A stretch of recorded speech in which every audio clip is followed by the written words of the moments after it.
¿Cómo te fue? No, realmente ¿Bien? lo que agarré nada más fue frío porque no No, había no.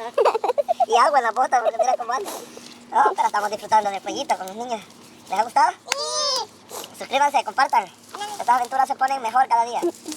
Y un saludo para todos los suscriptores y para todos los compañeros de Merari y de Dustin. Un saludo y suscríbanse. Me vas a quemar. El último que se queda es papá de burro. ¡No me dejes! ¡No me va a quedar!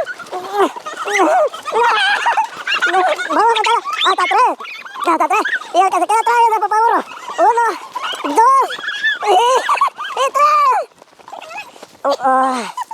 3. Dos popos de burro. Venga, mamá. A ver, te ayudo con eso. Pero en el lodito te caíste. Te voy a ayudar con eso. Es que se atoró. Se atoró el segundo popó de burro. Oye, sigue tirando balazos.